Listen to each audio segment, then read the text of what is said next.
Welcome back to my channel. कैसे हैं आप सब लोग? आई होप कि आप सभी लोग ठीक होंगे, खैरियत से होंगे। यहाँ पे हम लोग भी बिल्कुल ठीक हैं और अल्हम्दुलिल्लाह अपने नए घर में मूव हो गए हैं। पिछले कुछ दिन काफ़ी थका देने वाले थे, लेकिन आज मैंने सोचा कि अपनी रूटीन जो है ना वो आहिस्ता आहिस्ता बनाती हूँ। इस तरह तो घर के कामों में इंसान इतना बिजी हो जाता है ना कि बिल्कुल भी अपने लिए टाइम नहीं मिलता। Very badly. बच्चों के साथ व्लॉगिंग करना ना बिल्कुल भी आसान नहीं है। अच्छे खासे ये लोग अपने रूम में बैठे खेल रहे होते हैं और जैसे ही मैं कैमरा ऑन कर लूँ ना फ़ौरन से आ जाते हैं मेरे पास। तो मुझे भी अच्छा नहीं लगता बार बार इनको मना करना, और यही वजह है कि मैं वॉइस ओवर करती हूँ। इस तरह से जब ये लोग सो रहे होते हैं तो मेरे लिए ईजी हो जाता है। पहले तो मैं बच्चों को स्कूल भेज के तो उस टाइम पे वॉइस ओवर कर लेती थी, लेकिन अभी आयतल और अली को क्योंकि छुट्टियां हो चुकी हैं स्कूल से, तो इसलिए फिर मैं रात में करती हूँ। खैर यहाँ पे अभी सुबह हो रही थी और सुबह उठ के मैं सबसे पहले तो सारे जो शेड्स हैं वो ऑन कर लेती हूँ विंडोज़ के। और इतनी अच्छी डे लाइट आती है ना माशाल्लाह से हमारे घर में कि लाइट ऑन करने की ज़रूरत नहीं पड़ती दिन में। पहले जो मेरा किचन था ना उसमें विंडो नहीं थी और उसकी कमी मुझे बहुत ज़्यादा फ़ील होती थी। अब शुक्र है कि यहाँ पे विंडो है, तो जब भी मैं कुकिंग करती हूँ ना विंडो ओपन कर लेती हूँ तो अच्छी वेंटिलेशन हो जाती है। और सबसे अच्छी बात कि यहाँ पे गैस स्टोव है, वरना आपको याद होगा कि इतने अरसे से मैं इलेक्ट्रिक स्टोव पे ही कुकिंग कर रही थी।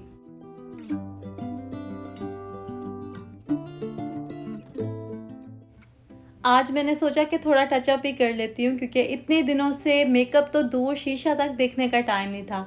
जब हम लोग इस घर में शिफ्ट हुए थे ना तो मैं इतनी ज़्यादा बिज़ी हो गई थी कि लिटरली मुँह धोने का टाइम भी नहीं होता था। अभी ये कि आहिस्ता आहिस्ता चीज़ें सेटल हो रही हैं, वरना शुरू में काफ़ी ज़्यादा प्रॉब्लम्स हुई थी। अभी मैं आपके साथ भी कुछ शेयर करूँगी। होता क्या है कि हम लोग अपनी तरफ से तो बहुत अच्छी प्लानिंग कर लेते हैं कि ऐसे होगा वैसे होगा, लेकिन सब चीज़ें हमारी सोच के मुताबिक नहीं होती हैं। रियलिटी जो है वो बहुत डिफरेंट होती है हमारे इमेजिनेशन से।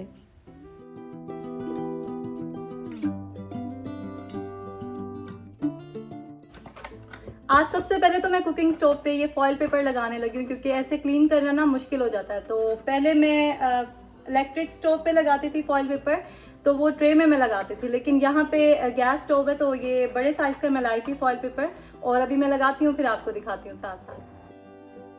हम लोग जब शिफ्ट हो रहे थे ना तो मैंने सोचा था कि यहाँ पे कुकिंग स्टार्ट करने से पहले ना मैं फॉयल पेपर ज़रूर लगाऊंगी, लेकिन बस फिर और कामों में ऐसी मैं उलझी कि बिल्कुल ही जहन से निकल गया। और 3 दिन से ना मैं ऐसे कुकिंग कर रही थी यहाँ पे।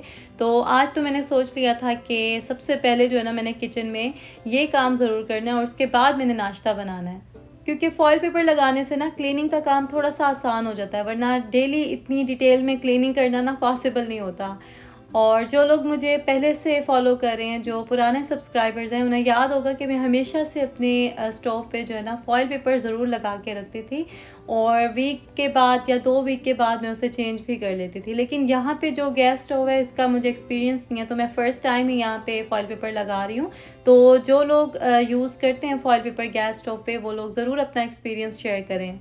वैसे कुकिंग करते हुए मुझे कोई प्रॉब्लम नहीं हुई, क्योंकि 2 दिन हो गए फॉयल पेपर लगाए हुए और कोई इशू नहीं हुआ। लेकिन आप लोग बताइएगा कि मैंने सही से लगाया है कि नहीं। पहले तो मुझे समझ ही नहीं आ रहा था कि किस तरह से मैं इसको लगाऊं, फिर मैंने सोचा कि कटर से जो है ना कट कर लेती हूँ, तो इस तरह से ईजी हो जाएगा।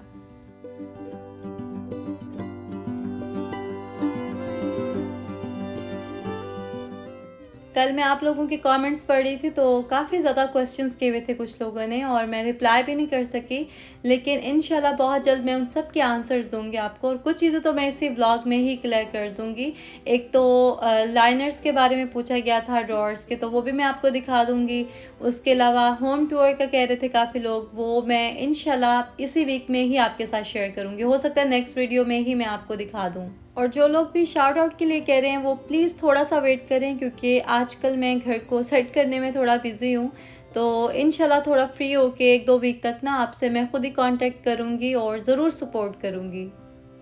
यहाँ पे फॉयल पेपर मैंने लगा दिया है और अब मैं जो है ना खुल के कुकिंग करती हूँ, क्योंकि इससे पहले मैं डर डर के कुकिंग करती थी कि कहीं कुछ गिर ना जाए, कहीं ख़राब ना हो जाए, क्योंकि आदत हो जाती है ना जब एक चीज़ की, तो फिर ऐसे ही अजीब सा लगता है। बस अब इसका टाइम ठीक करना है कल मैंने, क्योंकि अभी वीडियो देख के ही मुझे एहसास हुआ कि इसकी जो क्लॉक है उस पर टाइमिंग गलत शो हो रही है, तो इंशाल्लाह सुबह उठ के वो भी ठीक कर लूँगी।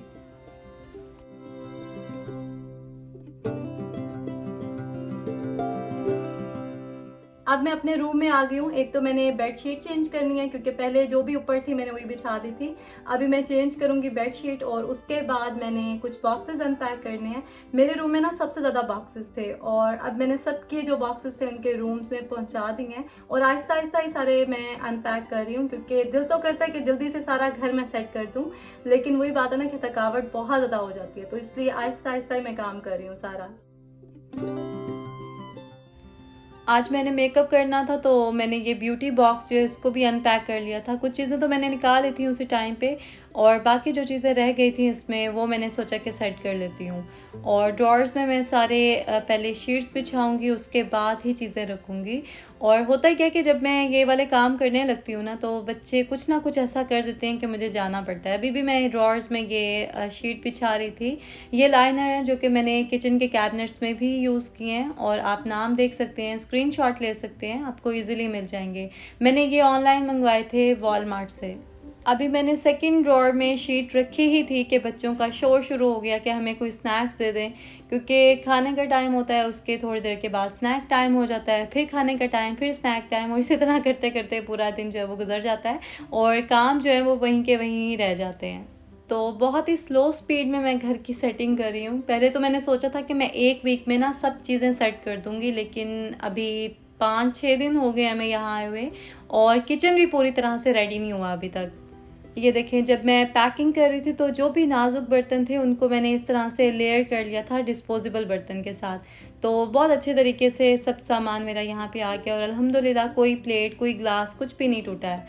और अब मैं आपके साथ वो क्लिप्स शेयर करती हूँ जो कि तब के हैं जब हम यहाँ पे आए थे। ये क्लिप्स लिए तो वैसे मैंने अपनी मेमोरीज़ के लिए थे, क्योंकि मुझे अच्छा लगता है पुराने टाइम को याद करना और कोई वीडियो क्लिप्स वगैरह हो उनको देखना। लेकिन फिर मैंने सोचा कि व्लॉग में ही ऐड कर देती हूँ, इस तरह से सेव हो जाएंगे, क्योंकि मेरे साथ तो अक्सर ऐसा होता है कि जो भी पुराना डाटा होता है ना वो किसी ना किसी तरह से गायब ही हो जाता है। खैर, यहाँ पे आप लोग देख सकते हैं कि किस कदर सामान बिखरा हुआ है और ऐसे ही था जब हम लोग यहाँ पे आए थे, तो इसी तरह से पूरे घर में बॉक्सेस ही बॉक्सेस थे। तो बस आहिस्ता आहिस्ता उनको अनपैक किया और अभी भी 2 या 3 बॉक्सेस हैं जो कि मैंने अनपैक करने हैं, लेकिन उनमें कुछ ऐसा नहीं है जो कि मुझे अभी चाहिए हो, तो मैं आराम से ही बाद में उन्हें ओपन कर लूँगी।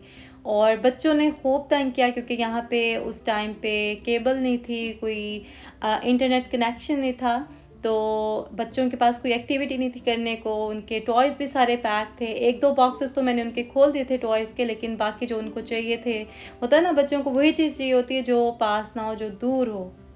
नई जगह पे आके वैसे ही बच्चों की रूटीन अपसेट हो जाती है। दूसरा ये कि एक्साइटेड भी हैं माशाल्लाह से, तो खूब इन्होंने अपना रोल प्ले किया था, लेकिन अभी आहिस्ता आहिस्ता इनकी भी रूटीन बन रही है और मेरी भी बन रही है। तो यहाँ पे अब मैं आपके साथ शेयर करती हूँ फ़र्स्ट कुकिंग जो मैंने की थी यहाँ पे। तो ये देखिए, गैस देख के मुझे इतनी अच्छी फीलिंग आ रही थी ना, पाकिस्तान वाली फीलिंग आ रही थी।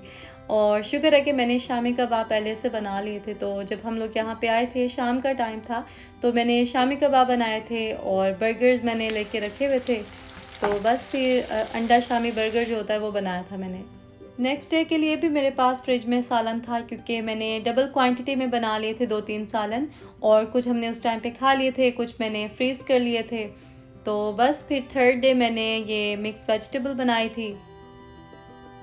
आजकल वैसे मेरा कुकिंग करने का ना बिल्कुल भी दिल नहीं करता। मेरा दिल करता है कि मैं जल्दी से सारा सामान अनपैक कर लूँ और सब चीज़ों को उनकी जगह पे रख दूँ। लेकिन बस वही बात है ना कि हर चीज़ फ़ौरन नहीं हो जाती है, कुछ चीज़ों के लिए वेट करना होता है। अच्छा होता है कि आप रेस्ट करें, साथ-साथ काम करें, इस तरह से तबीयत भी ठीक रहती है और काम भी हो जाता है। यहाँ पर मैंने डाइनिंग टेबल पे भी ये प्लास्टिक की शीट बिछा ली थी, क्योंकि इसमें थोड़ी सी लाइन थी डिज़ाइनिंग के लिए और उसमें जो भी फूड वगैरह था ना वो स्टक हो जाता था, तो क्लीनिंग करना थोड़ा सा मुश्किल हो रहा था। इसलिए शुक्र है कि मेरे पास ये प्लास्टिक शीट थी, तो इसी को ही मैंने टेप से चिपका लिया था।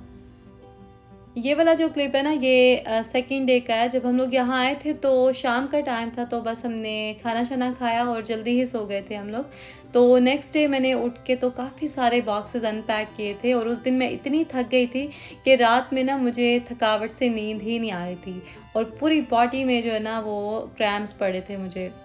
बस फिर उसी दिन मैंने डिसाइड कर लिया था कि मैं सारा काम जो है ना आहिस्ता आहिस्ता ही करूँगी, क्योंकि जोश में हम लोग अपने आप को ओवरबर्डन कर लेते हैं, लेकिन बाद में फिर प्रॉब्लम्स भी हमें खुद ही फेस करने होते हैं। तो यहाँ पे कॉक्स का जो कनेक्शन था वो लगाने के लिए वर्कर आ गया था और 4 दिन के बाद फाइनली हमारे पास इंटरनेट कनेक्शन था। तो बच्चों को थोड़ा सा आसरा हो गया था। वैसे तो बाहर भी उनके पास खेलने के लिए अच्छी जगह थी, लेकिन क्योंकि गर्मी यहाँ पे काफ़ी ज़्यादा होती है तो इतना ज़्यादा ये लोग बाहर अभी नहीं खेल सकते हैं। आजकल इंटरनेट हमारे लिए इतना ज़रूरी हो गया है ना कि उसके बगैर ज़िंदगी जो है ना अधूरी सी लगती है। तो शुरू में हमें भी प्रॉब्लम हुई थी, लेकिन शुक्र है कि फिर फाइनली इंटरनेट कनेक्शन भी आ गया हमारे पास। और यहाँ पे ये जो बेड था, मैंने बताया था कि उसमें डिफेक्ट था, हमने फिर उसके लिए कंप्लेन की थी तो उन्होंने रिप्लेस कर दिया था। और यहाँ पे ये बेड का जो मैट्रेस है वो भी मैं आपको दिखा देती हूँ। इस तरह से यहाँ पैकिंग में आता है और जब आप उसे ओपन करते हैं उसके स्प्रिंग्स जो हैं वो खुल जाते हैं और इस तरह से ये पूरा मैट्रेस बन जाता है। आई होप कि आज का व्लॉग आपने एंजॉय किया होगा। अगर आपको वीडियो अच्छी लगी हो तो जल्दी से लाइक और शेयर कर दें, और जिन्होंने भी सब्सक्राइब नहीं किया अभी तक वो अब कर दें। आपसे मुलाकात होती है बहुत जल्द नेक्स्ट व्लॉग में। अपना बहुत ज़्यादा ख्याल रखें और दुआओं में याद रखें। अल्लाह हाफिज़।